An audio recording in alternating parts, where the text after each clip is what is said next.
জুলাই গণহত্যায় পলাতকদের গ্রেপ্তারে চলতি সপ্তাহে red notice জারি। শেখ হাসিনার বিচারে সর্বোচ্চ অগ্রাধিকার।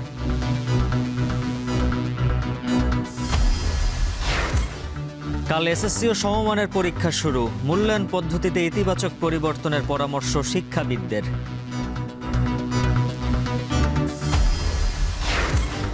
সুনামগঞ্জে সোনালী ধানে হাওরের কৃষকদের স্বপ্ন বুনন।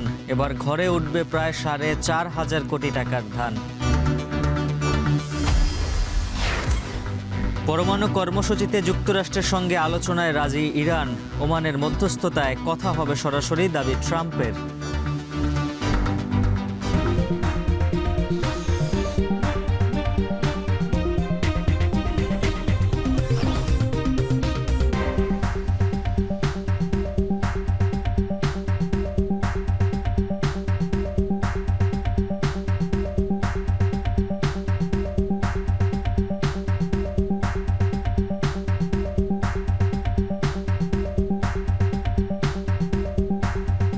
স্বাগত। এখন সকালে পুরো আয়োজনের সঙ্গে আছে আমি উজ্জ্বল হাফিজ।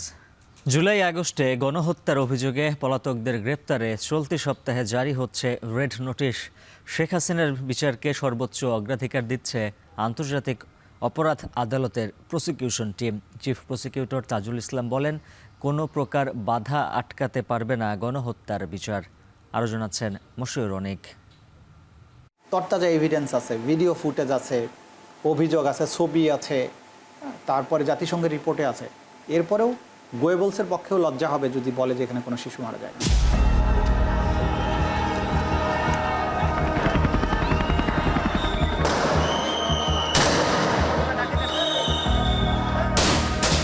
জুলাই আগস্টে গণঅভ্যুত্থানে প্রাণ হারায় 1,500 ছাত্র জনতা। দেশজুড়ে উত্তাল আন্দোলনে 24-এর 5 আগস্ট দেশ ছেড়ে পালিয়ে যান স্বৈরাচারী শেখ হাসিনা। দায়িত্ব নেয় অন্তর্বর্তী সরকার। জোরালো হয় গণহত্যার বিচারের দাবি।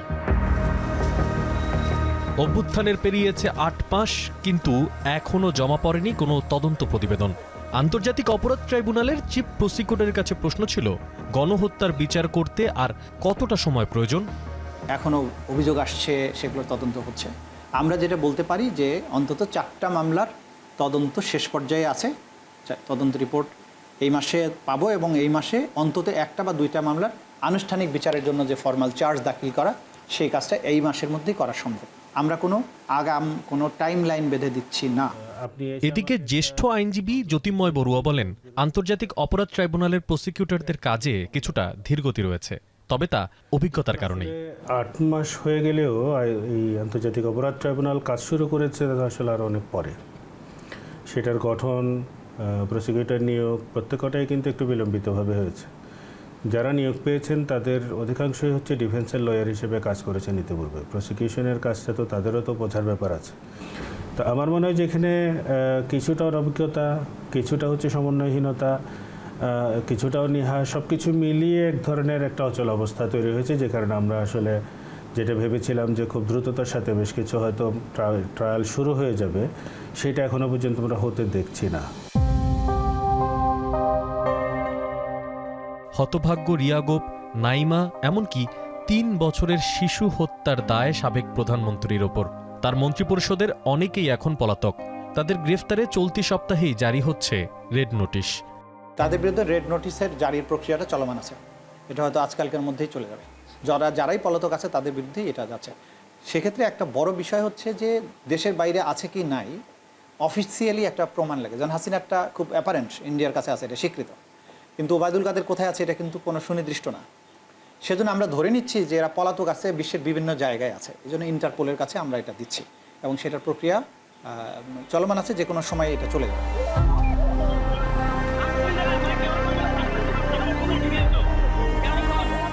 দেড় হাজার ছাত্র জনতার মধ্যে গণহত্যার শিকার প্রায় 200 শিশু, যার দায় প্রধানত আওয়ামী লীগের শীর্ষ নেতাকর্মী ও আইন শৃঙ্খলা বাহিনীর। তাই এই বিচার নিয়ে উৎসুক জনগণ, যার সাথে জড়িয়ে রাজনৈতিক দল হিসেবে আওয়ামী লীগের ভবিষ্যৎ ও আগামী জাতীয় নির্বাচনের ইস্যুটিও। মশিউর অনিক, এখন, ঢাকা। কাল শুরু হচ্ছে এসএসসি ও সমমানের পরীক্ষা। অংশ নেবেন 19,28,000 পরীক্ষার্থী। কেন্দ্রে কেন্দ্রে পৌঁছে গেছে উত্তরপত্র সহ অন্যান্য সামগ্রী। অন্তর্বর্তী সরকারের অধীনে প্রথম এমন বড় পাবলিক পরীক্ষায় বাড়তি সতর্ক থাকার পরামর্শ শিক্ষাবিদদের। মূল্যায়ন পদ্ধতিতেও ইতিবাচক পরিবর্তন আনার পরামর্শ তাদের। আন্তঃশিক্ষা বোর্ড বলছে, কৃত্রিমভাবে পাশের হার কিংবা জিপিএ 5 বাড়ানো নয়, বরং মেধার প্রকৃত চিত্র যেন ফুটে ওঠে সেভাবেই পরীক্ষা ও মূল্যায়ন করার পরিকল্পনা সরকারের। ফরহাদ বিন নূরের প্রতিবেদনে বিস্তারিত। গণঅভ্যুত্থানের পর অন্তর্বর্তী সরকারের অধীনে প্রথমবার কোনো পাবলিক পরীক্ষা শুরু হচ্ছে 10 এপ্রিল। সারা দেশে সুষ্ঠুভাবে 2025 সালের এসএসসি ও সমমানের পরীক্ষা নিতে ইতোমধ্যে সব ধরনের প্রস্তুতি নিয়েছে 11টি শিক্ষা বোর্ড। গত বছরের চেয়ে এবার মাধ্যমিক পরীক্ষায় প্রায় 1 লাখ পরীক্ষার্থী কম। এবার 19,28,970 পরীক্ষার্থী, যেখানে ছাত্রের চেয়ে ছাত্রী বেশি 6,500 শিক্ষার্থী। তবে এবার 310টি শিক্ষা প্রতিষ্ঠান বেড়ে 30,045টি অংশগ্রহণ করবে। সারা দেশের 3,715টি কেন্দ্রে পরীক্ষা অনুষ্ঠিত হবে। পরীক্ষা নেয়ার ক্ষেত্রে সব ধরনের অপতৎপরতা রোধে প্রশাসনকে কাজে লাগিয়ে সতর্ক অবস্থানে থাকার আহ্বান শিক্ষাবিদদের। পরামর্শ, পরীক্ষার মূল্যায়ন পদ্ধতিতেও ইতিবাচক পরিবর্তন আনার। প্রশাসনিক অংশগ্রহণ নিশ্চিত করা উচিত হবে, যাতে করে যে কোনো উদ্ভূত পরিস্থিতিতে সরকার প্রয়োজন পড়লে যে কোনো ব্যবস্থা নিতে পারে। আর আরেকটি চ্যালেঞ্জের যে জায়গাটি বলবো সেটি হলো যে আমাদের পরবর্তী প্রজন্ম এর মধ্যে, বিশেষ করে ইন্টেরিয়াম সরকারের সময় আমরা দেখতে পাচ্ছি যে হর হামেশাই যে কোনো একটা উছিলায় আন্দোলনের একটা সম্ভাবনা এবং ঝুঁকি আছে। সেই ঝুঁকি এবং সম্ভাবনাটাকে আমি মনে করি সরকারের বিবেচনায় রাখা উচিত। এই পরীক্ষাকে কেন্দ্র করে যে কোনো চক্র বা যে কোনো মহল যেন কোনো সুযোগ গ্রহণ করতে না পারে। পদ্ধতিতে কিন্তু আমাদের কাঠিন্যের মাত্রাটি কমিয়ে নিয়ে আসবার অনেক সুযোগ আছে এবং আমাদের সেই ক্ষেত্রে আমাদের বিষয়বস্তুকে বিবেচনা করবারও সুযোগ রয়েছে।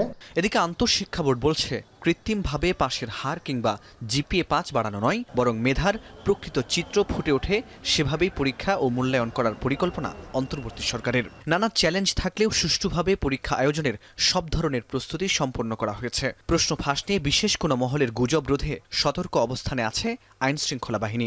আমরা আসলে গ্রাউন্ড লেভেলটা কোথায় আছি, বেস লেভেলটা আমরা দেখতে চাই। এর জন্যই প্রয়োজন নকল মুক্ত পরীক্ষা। এটাই আমাদের চ্যালেঞ্জ এবং এই ব্যাপারে আমরা বদ্ধপরিকর। আইন শৃঙ্খলা রক্ষাকারী বাহিনী এবং আমাদের নিজস্ব যে মনিটরিং আছে বা বিভিন্ন বোর্ড, তাদের যে ভিজিলেন্স আছে, প্রত্যেকে অ্যালার্ট, এই গুজবের কারণে যেন কোনো কিছু না। জুলাই গণঅভ্যুত্থানে আহত শিক্ষার্থীদের অনেকেই এবার মাধ্যমিক পরীক্ষার্থী। বোর্ড বলছে, আহতদের মাত্রা অনুযায়ী তাদের পরীক্ষা নেওয়ার জন্য থাকবে বিশেষ ব্যবস্থা। আহতের মাত্রা অনুযায়ী যার যে ব্যবস্থা করা দরকার পরীক্ষা সেইভাবে করবেন। যদি পরীক্ষা রুমে দিতে সক্ষম হয় তাহলে দিবেন, যদি সক্ষম না হয় সে অনুযায়ী ওনাদের ব্যবস্থা করতে বলা আছে। এবার পূর্ণ নম্বর ও পূর্ণ সময়ে পরীক্ষা অনুষ্ঠিত হবে। এছাড়া 13 মে পর্যন্ত সব ধরনের কোচিং সেন্টার বন্ধ রাখার নির্দেশনা দিয়েছে বোর্ড। ফরহাদ বিন নূর, এখন, ঢাকা। এদের দীর্ঘ ছুটি কাটিয়ে আজও ঢাকা, টাঙ্গাইল, সিরাজগঞ্জ মহাসড়ক হয়ে কর্মস্থলে ফিরছেন উত্তরাঞ্চলের মানুষ। মহাসড়কের বিভিন্ন মোড় ও বাসস্ট্যান্ডে ঢাকায় ফেরা মানুষের ভিড় রয়েছে। নিয়ে বিস্তারিত জানাতে সিরাজগঞ্জের কড্ডার মোড় থেকে যুক্ত আছেন সহকর্মী রিফাত রহমান। রিফাত, জানাবেন ঢাকায় ফিরতে যাত্রীদের কোনো দুর্ভোগ পোহাতে হচ্ছে কিনা, আর বাড়তি ভাড়ার কোনো অভিযোগ রয়েছে কিনা?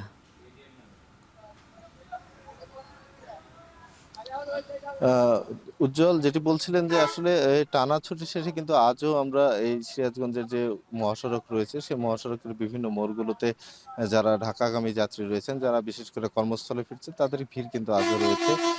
আমরা সকালে এসেছি, সকাল থেকে দেখেছি যে বাসের জন্য যাত্রীরা বিভিন্ন মোড়ে অপেক্ষা করছেন। তবে সকালে যেহেতু গণপরিবহন কম রয়েছে, সে কারণে আসলে কিন্তু যাত্রীদের কিছুটা দুর্ভোগ হচ্ছে, কারণ তারা আসলে চাহিদা মতো আসলে গণপরিবহন পাচ্ছেন না। পাশাপাশি যেটি বলছিলেন যে আসলে বাড়তি ভাড়ার কিন্তু একটা অভিযোগ, এটা সবসময় আমরা দেখেছি যে ঈদের আগে পরে থাকে, এবারও কিন্তু রয়েছে। আমরা গত 7 দিন হলো এই মহাসড়কে দেখছি যে ঢাকায় ফিরছে, তারা কিন্তু আসলে অভিযোগ করছেন যে স্বাভাবিক সময় আসলে যে ভাড়া তাদেরকে ঢাকায় যেতে গুনতে হয়, তার থেকে 50 থেকে 100 টাকা পর্যন্ত বেশি কিন্তু তাদেরকে ভাড়া গুনতে হচ্ছে। যে কারণে আসলে বাস কাউন্টারগুলো যেগুলো রয়েছে, সেই কাউন্টারগুলো ছাড়াও কিন্তু মহাসড়কে আসলে অনেক যাত্রী অপেক্ষা করছেন। আপনি জানেন যে এই এই যে মহাসড়ক, এই মহাসড়কটি কিন্তু উত্তরবঙ্গের প্রবেশদ্বার এবং উত্তরবঙ্গের রাজশাহী, নাটোর, রংপুর, দিনাজপুর সহ বগুড়ার যে যানবাহনগুলো রয়েছে সেগুলো কিন্তু এই মহাসড়ক দিয়ে যাতায়াত করে, যে কারণে আসলে এই যে নিম্ন আয়ের কিছু মানুষ রয়েছে তারা আসলে ঢাকায় ফেরার জন্য এই মহাসড়কে যাত্রীবাহী বাসের জন্য অপেক্ষা করছেন। আমরা দেখেছি যে যাত্রীবাহী বাসের পাশাপাশি খোলা ট্রাকে করেও আসলে তারা ঢাকায় ফেরার চেষ্টা করেছেন এবং ঢাকায়ও ফিরছেন অনেক যাত্রী। তবে এই যে আসলে বাড়তি ভাড়া, এই কারণে আসলে কিছুটা কিন্তু দুর্ভোগ পোহাতে হচ্ছে, কারণ তারা আসলে চাহিদা মতো আসলে গণপরিবহন পাচ্ছেন না। তো এছাড়া মহাসড়কের কথা যদি আসলে বলি যে মহাসড়কে এখন পর্যন্ত কিন্তু কোথাও কোনো যানজটের সৃষ্টি হয়নি, কোথাও কোনো দুর্ভোগের সৃষ্টি হয়নি। অনেকটা স্বস্তি নিয়েই কিন্তু যারা আসলে উত্তরবঙ্গ থেকে কর্মজীবী মানুষ ঢাকায় ফিরছেন তারা কিন্তু স্বস্তির সাথে এই মহাসড়ক পাড়ি দিয়ে টাঙ্গাইল, গাজীপুরে ঢাকায় ফিরছেন। তবে আমি প্রশাসনের সাথে কথা বলেছি, তারা যেটি আসলে বলেছেন যে বাড়তি ভাড়া আদায়ের ক্ষেত্রে কিন্তু তারা বিভিন্ন অভিযান পরিচালনা করছেন এবং বেশ কিছু বাস কাউন্টারে কে কিন্তু তারা জরিমানাও করেছেন। তো এই ছিল আমার কাছে উত্তরবঙ্গ মহাসড়ক থেকে সবশেষ। সুনামগঞ্জে সোনালী ধানের স্বপ্ন বুনছেন হাওরের কৃষকরা। চলতি বছর জেলায় উৎপাদিত বোরো ধান এরই মধ্যে কাটতে শুরু করেছেন তারা। আগামী 1 মাস আবহাওয়া অনুকূলে থাকলে 4,500 কোটি টাকার ধান ঘরে তুলবেন এই অঞ্চলের কৃষক। লিপসন আহমেদের তথ্য ছবিতে থাকছে প্রতিবেদন। হাওরে মূলত বৈশাখ আসে নতুন ফসলের সুবাসে। হাওরের বাতাসে সোনালী ধানের ঘ্রাণে কিষানের মুখে তাই তো এখন রঙিন হাসি। কাঁচা পাকা ধানের ঘ্রাণ আশা জাগিয়েছে কৃষকের প্রাণে। সোনালী ধানে স্বপ্ন বুনছেন হাওরের কৃষক। চলতি বছর বৈশাখ শুরুর আগেই হাসি মুখে হাওরের ধান কাটতে পেরে খুশি প্রান্তিক কৃষকরা। তাদেরই একজন বিশ্বম্বরপুরের করচার হাওরের কৃষক স্বপন কুমার বর্মন। চলতি মৌসুমে লক্ষাধিক টাকা খরচে বোরো ধানের আবাদ করেছিলেন। প্রাকৃতিক বৈরিতা ছাড়া হাওরের ধান কেটে ঘরে তুলতে পেরে এই কৃষক খুশিতে বিলিয়েছেন মিষ্টি। হাওর জুড়ে আনন্দের বন্যা বইছে, এই কারণেই যে আমরা ধান যে তুলতে পারতেছি, সুন্দরভাবে তুলতে পারতেছি, এই কারণে আমরা আনন্দ সহিত সবাইকে মিষ্টি মুখ করাইতেছি। আশা করি যে আমরা এই ধান বিক্রি করে ধান খেয়ে সারা বছর আমরা পরিবার পরিজন নিয়ে জীবনযাপন করবো। বিশ্ব ধান হয়েছে, এই ধান আমরা তুলতে পারলে ঈদের মতন আনন্দ হইয়া নাতি হুতি জিহুত লইয়া মা বাপ লইয়া সবার লইয়া ফুর্তি করে খাইমু। এবছর বান বন্যা জোরতু বান না হলে আমরা মোটামুটি একটু ভালো আছি, বা আমার ফসলও খুব ভালো হয়েছে। কলা কাটা আজকে লাগছে হরে খুব আনন্দিত আমরা ধান কাটার লেগে। ভালো ধান হয়েছে, আমরা শান্তি আলে কাটতাছি। যদি আমরা তুলে নিতাম পারি তবে আমরা বাল বাচ্চা লইয়া সুখে একটা ভাত খাইতাম পারাম। কৃষি সম্প্রসারণ অধিদপ্তর বলছে চলতি বছর সুনামগঞ্জে 2,23,410 হেক্টর জমিতে বোরো ধানের আবাদ হয়েছে, যেখান থেকে চাল উৎপাদনের আশা 9,24,413 মেট্রিক টন, যার আনুমানিক বাজার মূল্য প্রায় 4,500 কোটি টাকা। ঝুঁকি এড়িয়ে ফসল ঘরে তুলতে মাঠ পর্যায়ে সব ধরনের পরামর্শ দেওয়া হচ্ছে। কৃষকদের আমরা পরামর্শ দিয়ে যাচ্ছি যাতে 80% ধান পাকলে ধান কর্তন করে। অনেক সময় দেখা যায় যে কাঁচা ধান কৃষকরা কর্তন করে ফেলে। এই জন্য আমরা বিভিন্ন উপজেলা পর্যায়ে বিভিন্ন অফিসার মাধ্যমে আমরা প্রচার চালিয়ে যাচ্ছি যাতে 80% ধান পাকলে ধান কর্তন শুরু হয়। সুনামগঞ্জের 137টি হাওরের মধ্যে বিশ্বম্বরপুর, জগন্নাথপুর সহ 4টি উপজেলার 10টি হাওরে এরই মধ্যে ধান কাটা শুরু হয়েছে। বাকি হাওরগুলোয় আনুষ্ঠানিকভাবে ধান কাটা শুরু হবে 1 বৈশাখ থেকে। এখন সুনামগঞ্জ। চলতি বছর নেত্রকোনায় 5,500 কোটি টাকার ধান উৎপাদন হয়, যার মধ্যে সুগন্ধি ধানের আবাদ হয়েছে অন্তত 400 টন। চলতি বছর এই ধানের সর্বোচ্চ বাজার দর উঠেছে মন প্রতি 2,100 টাকা, যা গত বছরও ছিল 3,000 টাকা পর্যন্ত। দাম কমের কারণ হিসেবে ব্যবসায়ীরা বলছেন রপ্তানি শুরু না হওয়ায় সুগন্ধি ধানের বাজার নিম্নমুখী। রিফাত আহমেদ রাসেলের প্রতিবেদন। সুগন্ধি চালকে বলা হয় উৎসবমুখী চাল। যে কোনো উৎসব এলে এর চাহিদা বাড়ে। তবে এবছর বাজারে সুগন্ধি চালের দাম একেবারে নিম্নমুখী। নেত্রকোনায় অন্যান্য চালের মতোই প্রতি বছর চিনিগুড়া, তুলসীমালা, ব্রি 34 ও 90 সহ সুগন্ধি চালের আবাদ হয়। তবে গত বছরের অক্টোবরে অর্থাৎ আমন মৌসুমে আকস্মিক বন্যায় ধানের ব্যাপক ক্ষতি হলেও জেলার দুর্গাপুর, কলমাকান্দা ও পূর্বধলায় সুগন্ধি ধানের ভালো ফলন হয়েছে। কৃষকরা বলছেন সুগন্ধি ধান চাষে একদিকে খরচ বেশি, অন্যদিকে উৎপাদন হয় কম, তাই দাম ভালো না পেয়ে ক্ষতির মুখে পড়তে হয় তাদের। মৌসুম শেষ হলেও জেলার অন্যতম বড় ধানের পাইকারি বাজার দুর্গাপুর সহ অন্যান্য হাটগুলোতে মন প্রতি সুগন্ধি ধানের সর্বোচ্চ বাজার উঠেছে 2100 টাকা পর্যন্ত, যা গেল বছর ছিল 3000 টাকা। কৃষকরা বলছেন জমিতে 1 মণ ধান উৎপাদনে খরচ হয় 1800 থেকে 2000 টাকা পর্যন্ত। ফলে লোকসান জেনেও ধান বিক্রি করতে বাধ্য হচ্ছেন কৃষকরা। করছিলাম করে লসের মধ্যে জায়গা তো হয়েছে হইল 8 মণ, এইটা তো হয়েছে 1.5 মণ। আমরা তো খরচ তো প্রায় মন প্রতি আপনার 2000 টাকা মন খরচই হয়েছে। আমরা তো কৃষক লাভ নাই, লসের দিকে আছে। গত বিয়ারে বেচছিলাম পুরো আগে বেচছি আপনার 3000 টাকা 250 টাকা মন বেচছিলাম, বেচছি আপনার পুরো করছিলাম। এতে মনে হয় যে আপনার 2000 টাকা 1800 টাকা মন বেচা লাগে হাইজেনের দামে। কৃষক এবং যারা মিলার তাদের কাছে প্রচুর চাল ধান এখনো মজুদ আছে বা চাহিদা নাই, বিক্রি করতে পারতেছে এবং বাজারটাও কমে আসছে। কৃষক কিন্তু এইটায় লসে হবে। ব্যবসায়ীরা বলছেন সুগন্ধি ধানের বাজারের নিয়ন্ত্রণ হয় বিভিন্ন কোম্পানির উপর। কোম্পানিগুলো বর্তমানে ধান সংগ্রহ বন্ধ রাখায় কমেছে দাম। এছাড়া জেলার বেশিরভাগ মিলে উৎপাদন বন্ধ রয়েছে সুগন্ধি ধানের। এই চাল দ্রুত রপ্তানি শুরু না হলে দাম আরও কমবে বলে মনে করছেন ব্যবসায়িক নেতারা। মূল কারণটা হইতেছে আগে চাউলটা বাইরে যাইতো, এখন ইদানিং এটা বন্ধ আছে। কৃষক ব্যাপক ক্ষতিগ্রস্ত এই ধান নিয়ে এবং ব্যবসায়ী আমরা যারা আছে আমরাও ক্ষতিগ্রস্ত। এটা তো রপ্তানিমুখী চাউল রপ্তানি হইতেছে না, বিধায় কৃষকরা ন্যায্য মূল্য পাইতেছে না। কারণ অন্য বছর যে আমরা ধানগুলা সাপ্লাই দিতাম, কোম্পানিগুলা নিত, সেই কোম্পানিগুলো এখন রপ্তানিটা মানে আমাদেরকে বন্ধ করে দিচ্ছে। যে আমদানি হয় এটা দেশেই থাকে, মূলত এটার চাহিদা হয়। যদি রপ্তানি হয় দেশের বাইরে যায় তাইলে এটা আমরাও বেনিফিট পাই, কৃষকরাও বেনিফিট। এদিকে জেলায় গেল আমন মৌসুমে অভ্যন্তরীণ আমন সংগ্রহ অভিযান 2024-25 শেষ হলেও সরকারি গোদামে ধান এসেছে অর্ধেক। সিদ্ধ কিংবা আতপ কোনো চালই লক্ষ্য পূরণ করতে পারেনি সরকারি খাদ্য গোদামগুলো। যদিও এ ব্যাপারে ক্যামেরার সামনে কথা বলতে রাজি হয়নি জেলা খাদ্য নিয়ন্ত্রক। ব্যবসায়ীদের তথ্য মতে জেলায় আমন মৌসুমে অন্তত 400 টন সুগন্ধি ধানের আবাদ হয়। প্রতিমণ 2000 টাকা হলেও এক মৌসুমেই এর বাজার প্রায় 210 কোটি টাকা। রিফাত আহমেদ রাসেল, এখন নেত্রকোনা। সপ্তাহ ব্যবধানে বরগুনায় ইলিশ সহ সামুদ্রিক মাছের সরবরাহ কমেছে, যার প্রভাব পড়েছে বাজারে। বেড়েছে দাম, তবে অপরিবর্তিত রয়েছে চাষের মাছের দর।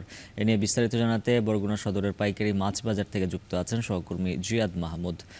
জিয়াদ, জানাবেন সামুদ্রিক মাছের দাম কেজিতে কতটা বাড়লো আর সরবরাহ কেন কম? উজ্জ্বল, অন্য সব সাধারণ মানুষের মতো ঈদের ছুটি কাটাতে, পরিবারের সাথে ঈদ কাটাতে জেলেরাও ফিরেছিলেন ফিরে, এবং তারা কিন্তু সমুদ্রগামী হয়েছেন। ঈদের পরে তারা সমুদ্রবন্ধী হয়েছেন এবং মাছ শিকার করতে গেছেন। যেহেতু আমরা জানি যে সমুদ্রে মাছ শিকার করতে 7 থেকে 10 দিন পর্যন্ত সময় লেগে যায়, তাই তারা যখন ফিরে আসবেন তখন ইলিশ সহ অন্যান্য যে মাছ রয়েছে সেই মাছের সরবরাহ কিছুটা স্বাভাবিক হবে। অন্যদিকে যে ঝাটকা সংরক্ষণ সপ্তাহ চলছে দেশব্যাপী, এর ফলেও কিন্তু ইলিশের সরবরাহ তুলনামূলক কম আমরা দেখেছি। অন্যান্য মাছের সরবরাহ অনেকটা কমেছে বলে আমরা আজকে সকালে বাজারে দেখেছি।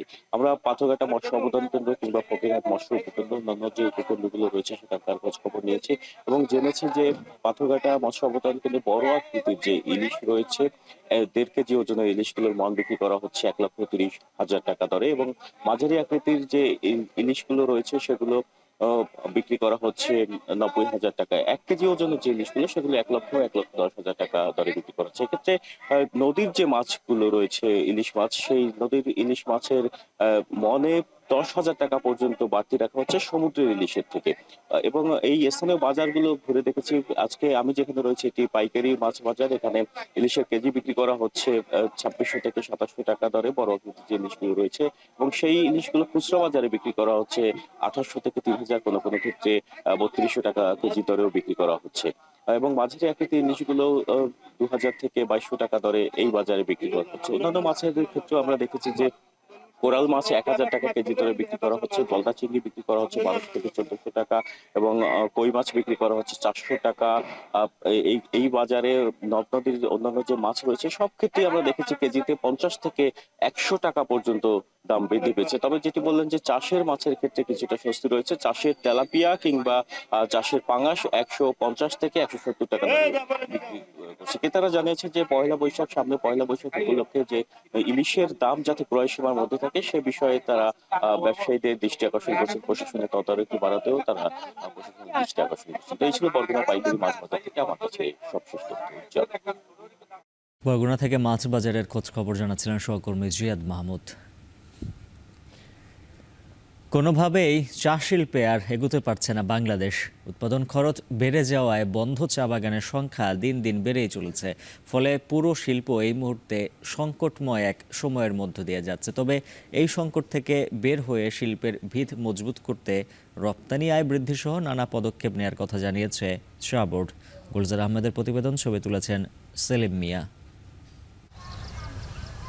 দেশের উত্তর পূর্বাঞ্চলে বিস্তীর্ণ সুরমা উপত্যকায় চা শিল্প একটি প্রতিষ্ঠিত খাত হলেও এখন তার জৌলুস হারাচ্ছে দিন দিন। উৎপাদন কমে যাওয়া, খরচ বৃদ্ধি পাওয়া সহ মাঝে মধ্যে শ্রমিক অসন্তোষে এখন বিপর্যস্ত এই শিল্পটি। 10 বছর সময়ের ব্যবধানে চা শিল্পের গড় উৎপাদন 22% বাড়লেও লোকসানের বৃত্ত থেকে কোনোভাবেই বের হতে পারছে না বাগানগুলো। ফলে আশঙ্কাজনক হারে একের পর এক বন্ধ হচ্ছে বাগান। আফজাল রশিদ চৌধুরী পারিবারিকভাবেই চায়ের সাথে বেড়ে ওঠা তার সুদীর্ঘ অভিজ্ঞতায় বর্তমানে চায়ের হালচাল নিয়ে আলাপকালে বলছিলেন অতীত হয়েছে সুদিন, নানামুখী সংকটে বিপর্যস্ত চা বাগানগুলো। প্রতি কেজিতে প্রায় 40-45 টাকা করে সবাই লস দিতেছে।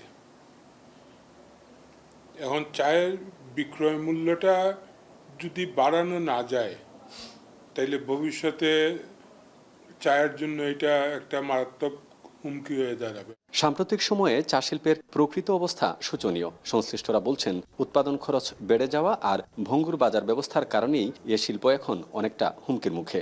মত দিলেন চায়ের দাম বৃদ্ধি সহ পণ্যটিকে রপ্তানিমুখী করার। প্রতি বছরে অনেক চা আনসোল্ড থাকে, তাহলে আমি এত চা ম্যানুফ্যাকচার করলাম, এত প্রোডাকশন করলাম, আমার চা যে থেকে গেল, তো এই চাটা কি হচ্ছে? এই চাটা পরের বছর কিন্তু মার্কেটে ঘুরে ফিরে আসছে। সো এইটা কিন্তু তখন এই যে একটা আনসোল্ড চা থাকতেছে, এটা থেকে একটা ব্যাকলগ ক্রিয়েট হচ্ছে, ডিমান্ডটা কমে যাচ্ছে। আমাদের চা শিল্পকে এই মুহূর্তে টিকিয়ে রাখতে হলে আমাদের এক্সপোর্টিং কান্ট্রিগুলোকে আমাদের গভর্নমেন্টের পক্ষ থেকে সিলেক্ট করতে হবে এবং সেখানে স্পেশাল টিম পাঠাতে হবে যে কিভাবে আমরা আমাদের চাটা এক্সপোর্ট করা যায়।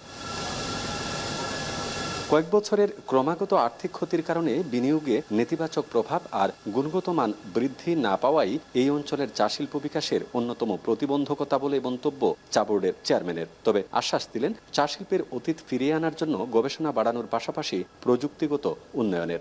লেবার দিয়ে হাতে হাতে পাতা তুলবে এবং চা বানাবে, ওই কালচার থেকে স্লো অ্যান্ড গ্র্যাজুয়ালি এটাকে আরেকটু মডার্নাইজ করে টাচ অফ মডার্নাইজেশন এবং টেকনোলজি এই দুটোকে আমাদেরকে ইনভলভ করতে হবে। এখন যেহেতু ওয়েদার চেঞ্জ হচ্ছে, এই ক্লাইমেট চেঞ্জের সাথে সাথে আমরা কিন্তু নিজেদেরকে ইরিগেশন বা অন্যান্য ফ্যাসিলিটিসগুলো ক্রিয়েট করে আমাদেরকে এই ওয়েদার চেঞ্জের ইম্প্যাক্টটা যেন চা সেক্টরে না পড়ে এটা আমাদেরকে কেয়ার করতে হবে। ঐতিহ্যগতভাবেই সিলেট একটি চা উৎপাদনকারী অঞ্চল, যেখান থেকে বাংলাদেশের বাণিজ্যিক চাষের শুরু। চা বোর্ডের তথ্য মতে দেশের উৎপাদিত চায়ের 82% সিলেট অঞ্চল থেকে উৎপাদিত হয়। বাংলাদেশের উৎপাদনশীল শিল্পের খাতায় চা এখনও একটি অর্থকরী ফসল, কিন্তু 2018 সালের পর থেকে এই শিল্পের সব সূচকেই পিছিয়ে রয়েছে বাংলাদেশ। সেই চা শিল্পকে নতুন করে উজ্জীবিত করতে চা বাগান মালিক, শ্রমিক সহ সংশ্লিষ্ট সবাইকে নিয়েই কাজ করতে চায় বাংলাদেশ চা বোর্ড। গুলজার আহমেদ, এখন সিলেট। নির্মাণের এক যুগেও চালু হয়নি ঢাকার ধামরাইয়ের অর্থোপেডিক্স হাসপাতাল ট্রমা সেন্টার। সড়ক দুর্ঘটনায় আহত রোগীদের তাৎক্ষণিক সেবার কথা মাথায় রেখে নির্মাণ করা হয় হাসপাতালটি। তবে দীর্ঘদিনেও হাসপাতালটি চালু না হওয়ায় হতাশ স্থানীয় বাসিন্দারা। হুমায়ুন কবিরের প্রতিবেদনে থাকছে বিস্তারিত। ঢাকা আরিচা মহাসড়ক দিনরাত সমানে চলে দেশের দক্ষিণ পশ্চিমাঞ্চলের জেলাগুলোর যানবাহন। ব্যস্ততম এই সড়কে প্রায়ই ঘটে দুর্ঘটনা, ঘটে প্রাণহানিও। আহতদের মধ্যে পঙ্গুত্ব বরণ করতে হয় অনেককে। দুর্ঘটনার পর তাৎক্ষণিক এসব রোগীদের দ্রুত চিকিৎসা দেওয়ার জন্য এক যুগ আগে ঢাকার ধামরাই স্বাস্থ্য কমপ্লেক্স চত্বরে নির্মাণ করা হয় 20 শয্যার অর্থোপেডিক্স হাসপাতাল ট্রমা সেন্টার। তবে জনবল নিয়োগ জটিলতায় এখনও চালু করা সম্ভব হয়নি হাসপাতালটি। ফলে বাধ্য হয়ে চিকিৎসার জন্য ঢাকায় যেতে হয় স্থানীয়দের। এতে ভোগান্তির শিকার হন রোগীরা। দ্রুত এটি চালু করার দাবি স্থানীয় বাসিন্দা ও সচেতন মহলের। বর্তমানে ধামরাই সাভারবাসীর জন্য আমাদের এই ট্রমা সেন্টারটা অতীব খুব গুরুত্বপূর্ণ একটা বিষয়। ট্রমা সেন্টারটা ধামরাইয়ের সরকারি 12-13 বছর যাবত বন্ধ আছে।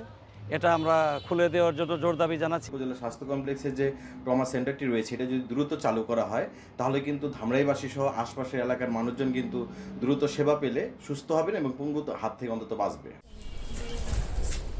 এদিকে ট্রমা সেন্টার চালুর বিষয়ে ঊর্ধ্বতন কর্মকর্তাদের সঙ্গে যোগাযোগ করা হচ্ছে বলে জানান উপজেলা স্বাস্থ্য ও পরিবার পরিকল্পনা কর্মকর্তা। আমাদের ঊর্ধ্বতন কর্তৃপক্ষকে চিঠি দিয়েছি, জনপ্রশাসন মন্ত্রণালয় থেকেও চিঠি দেওয়া হয়েছে এবং ওনারা এই ট্রমা সেন্টার চালুর ব্যাপারে আমাদেরকে সর্বত্র সহযোগিতা করবেন। চলতি অর্থ বছরে এটার জন্য তারা বাজেট বরাদ্দ করে সিভিল কাজগুলো তারা করবে এবং আমরা আশা করি খুব দ্রুতই এটা চালু হবে। ট্রমা সেন্টারটি চালু হলে ধামরাই সহ আশপাশের কয়েকটি উপজেলার মানুষ অল্প খরচে দ্রুত চিকিৎসা সেবা নিতে পারবেন বলে আশা স্থানীয়দের। হুমায়ুন কবির, এখন ধামরাই। নরসিংদী বিসিকের পুরাতন নগরীকে সম্প্রসারণ করতে ব্যয় করা হয় প্রায় 90 কোটি টাকা। তৈরি হয়েছে 168টি প্লট, কিন্তু এরপরও এই শিল্প নগরীতে নেই কার্যকর কোনো শিল্প কার্যক্রম। ব্যবসায়ীদের অভিযোগ, লুটপাট আর স্বজনপ্রীতির কারণে থমকে আছে উন্নয়ন। নানা অব্যবস্থাপনায় প্রশ্নের মুখে বিসিক সম্প্রসারণ প্রকল্প। কাউসার আহমেদের ছবিতে আরও জানাচ্ছেন রাকিবুল ইসলাম। 2023 সালের 7 অক্টোবর উদ্বোধন হয় নরসিংদী বিসিকের এই সম্প্রসারিত অংশের। উদ্বোধনের 1 বছরেরও বেশি সময় পেরিয়ে গেলেও এখানে নেই চোখে পড়ার মতো কোনো কর্মতৎপরতা, গড়ে ওঠেনি কোনো শিল্প প্রতিষ্ঠান। কিন্তু কেন? 1986 সালে নরসিংদীর শিবপুরে গড়ে ওঠে বিসিক শিল্পনগরী। নানা সীমাবদ্ধতায় সেটি কার্যকর না হওয়ায় 2015 সালে সৈয়দনগরে গড়ে তোলা হয় বিসিকের সম্প্রসারিত অংশ। প্রায় 88 কোটি টাকা ব্যয়ে গড়ে তোলা এই শিল্পনগরীতে বরাদ্দ দেয়া হয় 168টি প্লট। 2023 সালের অক্টোবরে উদ্বোধন হলেও 1.5 বছর পেরিয়ে গিয়ে এখনও গড়ে ওঠেনি কোনো শিল্প প্রতিষ্ঠান। কেবল 2টি শেড ও একটি ব্যক্তিগত বসতবাড়ি দেখা যায় পুরো শিল্পনগরীতে। বিসিক শিল্পনগরীতে যে 160টার অধিক প্লট বরাদ্দ দেওয়া হয়েছে এবং তার কার্যক্রম যে পর্যায়ে চলছে তাতে আমরা ব্যবসায়ী মহল হতাশাগ্রস্ত। আমাদের যে প্রত্যাশা ছিল সেই প্রত্যাশা এবং লক্ষ্যমাত্রা কিছুতেই পূরণ হচ্ছে না। আমরা আশা করি অচিরেই এই সমস্যার সমাধান হবে এবং শিল্পনগরীর আদলে ফিরে আসবে। বিগত সরকারের ভ্রান্ত নীতির কারণে আসলে এখানে যাদেরকে স্বজনপ্রীতি করে প্লট দেওয়া হয়েছে, মনে করা হয়েছিল যে তারা শিল্প গড়ে তুলবেন। আসলে তো তারা শিল্প গড়ে তোলার জন্য এই প্লটগুলি নেন নাই, তারা আর্থিকভাবে বেনিফিটেড হওয়ার জন্য তারা আসলে এই প্লটগুলি নিয়েছে। আগামী দিনে যারা রিয়েল ব্যবসায়ী রয়েছেন তাদেরকে খুঁজে বের করে আমি মনে করি এই প্লটগুলি আবার পুনর্বরাদ্দ করা উচিত। একটা প্লট যারা নিয়েছে তারা নিয়মিত একটা কিস্তি দিতে হয়। যদি 2টা কিস্তির অধিক তারা খেলাপি হয় তাহলে ওই প্লটটা বরাদ্দটা বাতিল হয়ে যায়। আর এখানে আপনাকে প্লটটা দিচ্ছে, আপনি একটা শিল্প প্রতিষ্ঠান করবেন, গভর্নমেন্ট এটাকে ইনসেনটিভ দেয়। সম্প্রসারিত অঞ্চলের 1.5 শতাধিক প্লটের বরাদ্দ কারা পেয়েছেন সে বিষয়ে বিসিকের পক্ষ থেকে কোনো সুনির্দিষ্ট তথ্য পাওয়া যায়নি। তবে জেলা প্রশাসন জানায় বরাদ্দ নিয়েও যারা শিল্প স্থাপন করেনি তাদের দেয়া হয়েছে নোটিশ। আচ্ছা, এটা তো এই যে পাবলিক করার কথা, আপনারা এটারে হাইড করে রাখতেছেন, কতজন কারা এটা পাইলো, এটা তো পাবলিক হওয়ার কথা না। এটা তো আমাদের 40টা ডিপার্টমেন্ট হিসেবে আলাদা ফাইল থাকে, আমাদের ফাইল থেকে করতে হবে। এখন নীতিমালার আলোকে যদি কেউ বরাদ্দ পেয়ে থাকে সেটা একরকম, আর যদি নীতিমালার কোনো অংশের ব্যত্যয় ঘটিয়ে কোনো পর্যায়ে তারা বরাদ্দ নিয়ে থাকে সেটা অবশ্যই খতিয়ে দেখা যেতে পারে। পুরাতন ও নতুন বিসিকে মোট 263টি প্লট যথাযথভাবে কাজে লাগাতে পারলে যেমন বাড়বে শিল্পের প্রসার, তেমনি তৈরি হবে নতুন কর্মসংস্থান। রাকিবুল ইসলাম, এখন নরসিংদী। পরমাণু কর্মসূচি নিয়ে যুক্তরাষ্ট্রের সঙ্গে আলোচনায় সম্মতি দিয়েছে ইরান। ওমানের মধ্যস্থতায় আগামী শনিবার সরাসরি আলোচনা হতে যাচ্ছে বলে জানিয়েছেন মার্কিন প্রেসিডেন্ট ডোনাল্ড ট্রাম্প। তবে ইরানের পররাষ্ট্রমন্ত্রী বলছেন আলোচনা হবে পরোক্ষ। এদিকে যুক্তরাষ্ট্র হামলা চালালে ইরানকে সামরিক সহায়তা দিতে রাশিয়া বাধ্য নয় বলে জানিয়েছেন দেশটির উপপররাষ্ট্রমন্ত্রী। নাফিয়া আমার মননের প্রতিবেদন। চিঠি চালাচালি থেকে হুমকি, অবশেষে সম্মতি। পরমাণু কর্মসূচি নিয়ে যুক্তরাষ্ট্রের সঙ্গে উচ্চ পর্যায়ের আলোচনায় সম্মত ইরান। মঙ্গলবার দেশটির পররাষ্ট্রমন্ত্রী আব্বাস আরাকচি নিশ্চিত করেছেন এমন তথ্য। সামাজিক যোগাযোগ মাধ্যমে এক পোস্টে আরাকচি জানান, আগামী শনিবার ওমানের মধ্যস্থতায় হবে এই আলোচনা। যুক্তরাষ্ট্রের প্রতিনিধি দলে উপস্থিত থাকবেন মধ্যপ্রাচ্য বিষয়ক বিশেষ দূত স্টিভ উইটকফ। তবে আলোচনা পরোক্ষ হবে বলে দাবি করছেন তিনি। সুযোগটিকে পরীক্ষা হিসেবে দেখতে চায় ইরান। مذاکرات همونطور که اعلام شد و من هم دیشب طی توییتی اعلام کردم روز شنبه برگزار خواهد شد در عمان. مذاکرات غیر مستقیم خواهد بود. ما যদিও এর কয়েক ঘন্টা আগে নেতানিয়াহুর সঙ্গে বৈঠকে ট্রাম্প জানান, ইরানের সঙ্গে সরাসরি আলোচনা শুরু করেছে যুক্তরাষ্ট্র, যার পরবর্তী ধাপ অনুষ্ঠিত হবে শনিবার। এ সময় তিনি বলেন, চুক্তিতে রাজি না হলে তেহরানের জন্য দুর্দিন নেমে আসবে।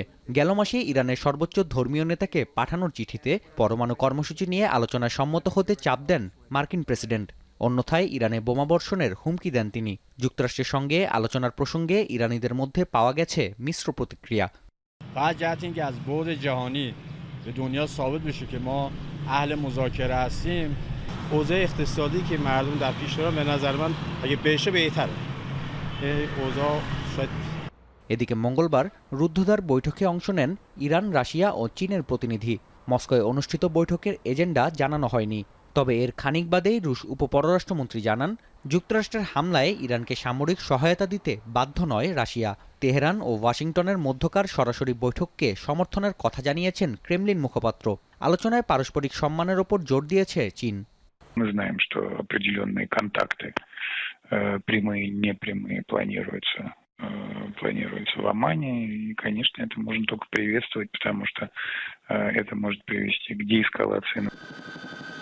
2015 সালে পরমাণু কর্মসূচি থেকে সরে আসার বিনিময়ে তেহরানের ওপর থেকে নিষেধাজ্ঞা প্রত্যাহারের চুক্তিতে সই করে ওয়াশিংটন। তবে 2 বছর বাদে ত্রুটিপূর্ণ ও একপাক্ষিক উল্লেখ করে যুক্তরাষ্ট্রকে চুক্তি থেকে বের করে আনেন ডোনাল্ড ট্রাম্প। নাফিয়া আরমান মনন, এখন বিশ্ব। ইতালি সফরে আনন্দঘন সময় কাটাচ্ছেন ব্রিটেনের রাজা তৃতীয় চার্লস ও রানী ক্যামিলা। 4 দিনের সফরের প্রথম দিন রোমের প্রাচীন স্মৃতিস্তম্ভগুলো পরিদর্শন করেন তারা। বুধবার ইতালিতেই পালন করবেন 20তম বিবাহবার্ষিকী। ইতালি থেকে আরও জানাচ্ছেন মনিরুজ্জামান মনির।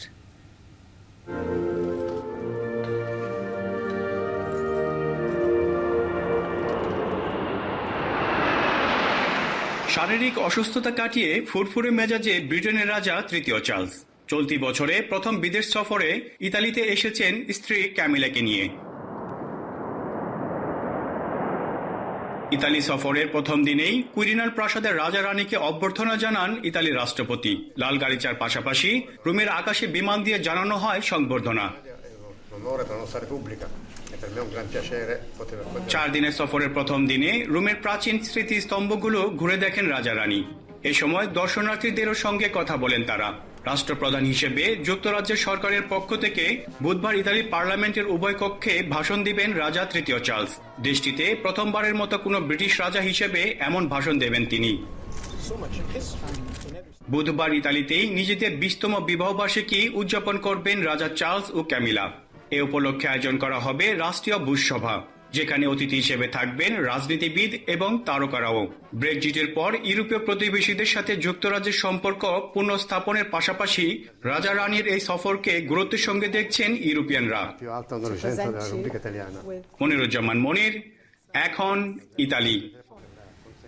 ঝুঁকিমুক্ত বিনিয়োগ ও নিরাপত্তা নিশ্চয়তার কারণে সংযুক্ত আরব আমিরাতে রেস্তোরাঁ ব্যবসায় বাড়ছে বাংলাদেশিদের বিনিয়োগ।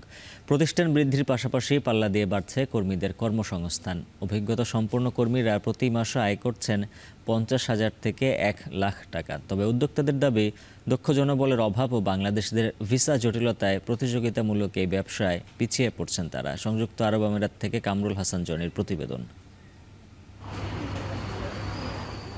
বাংলা হোটেল, চাইনিজ, থাই রেস্টুরেন্ট কিংবা ক্যাফে, সংযুক্ত আরব আমিরাতের শৌখিন এই খাতে বিনিয়োগ বাড়াচ্ছেন বাংলাদেশিরা।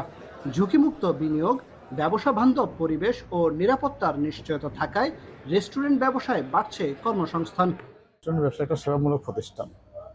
বাংলাদেশের বাইরের ভিতরে বা বিভিন্ন অন্যান্য দেশের কান্ট্রির বাইরের ভিতরে যদি খাবারগুলো আমরা ভালোভাবে সার্ভ করতে পারি, সবগুলো যদি করতে পারি, তাই এটা সেবাটা আমাদের সুন্দর হয়। প্রতি মাসে নতুন নতুন রেস্টুরেন্ট হচ্ছে, তো এই ব্যবসা আসলে খুবই লাভজনক একটা ব্যবসা, যার কারণে মানুষ আগ্রহ পাচ্ছে নতুন করে নতুন প্রতিষ্ঠান গড়ার ক্ষেত্রে, নতুন করে ইনভেস্ট করার ক্ষেত্রে।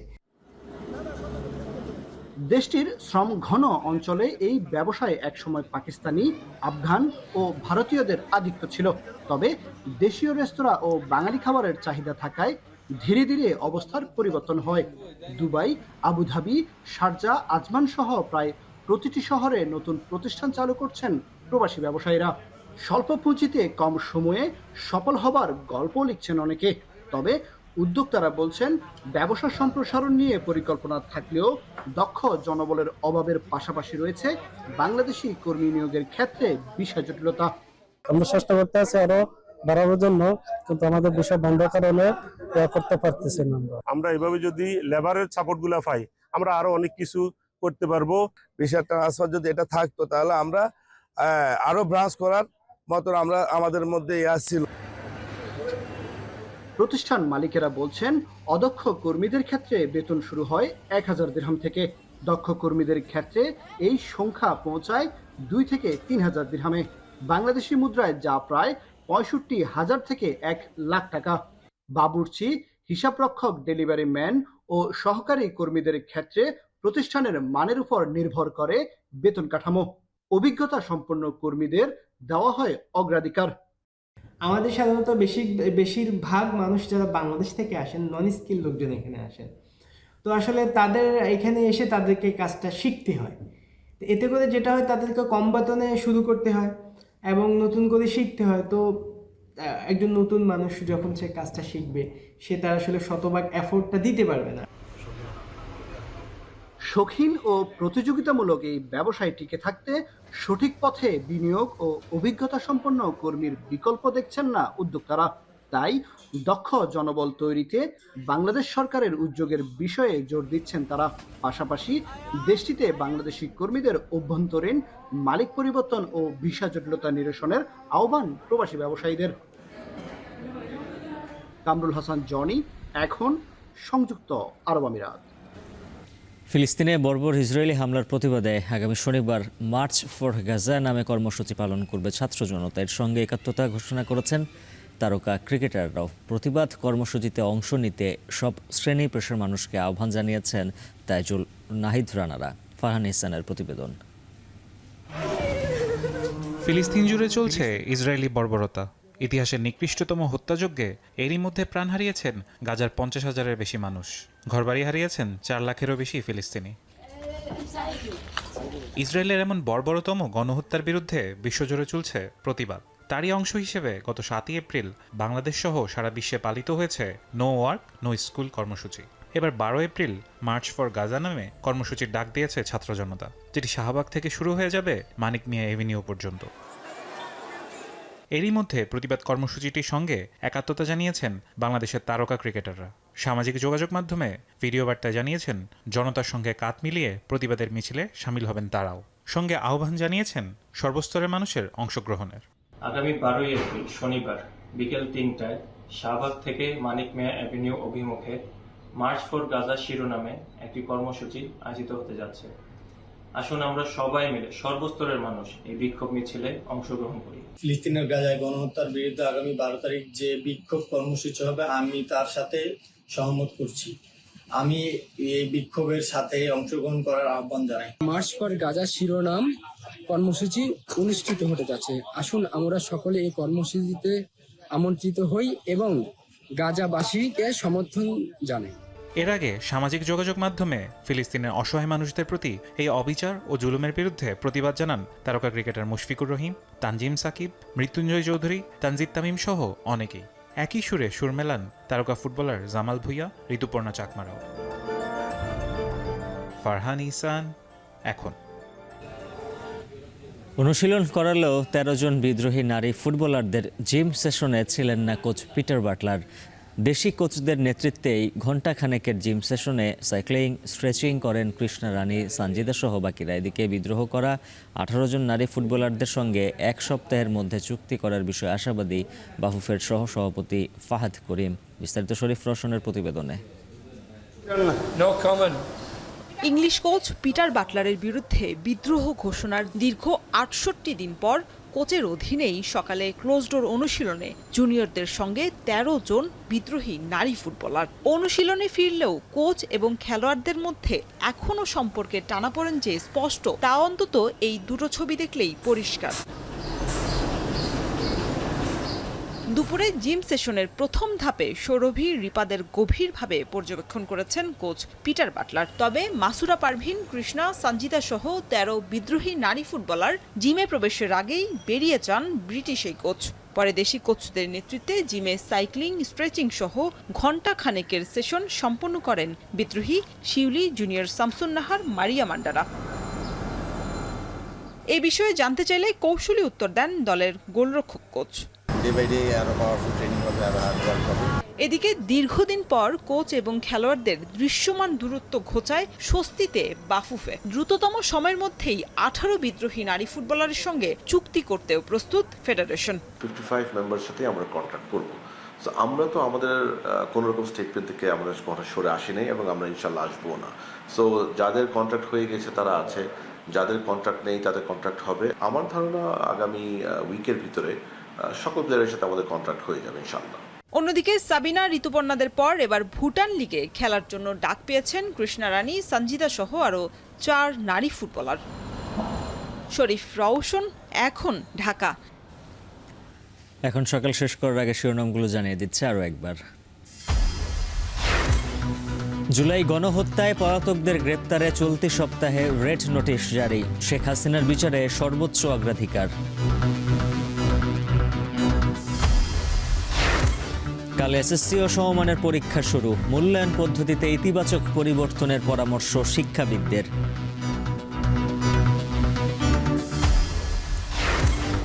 সুনামগঞ্জে সোনালী ধানে হাওরের কৃষকদের স্বপ্ন বুনন।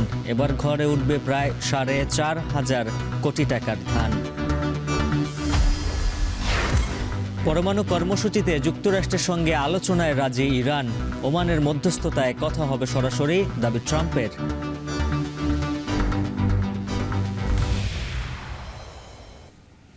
শেষ করছি এখন সকাল। এখন টেলিভিশন ওয়েবসাইটে দেখতে ভিজিট করুন এখন.tv। এছাড়া ফেসবুকে দেখুন facebook.com/tv.এখন, আর সরাসরি ইউটিউবে দেখুন youtube.com/c/echontv।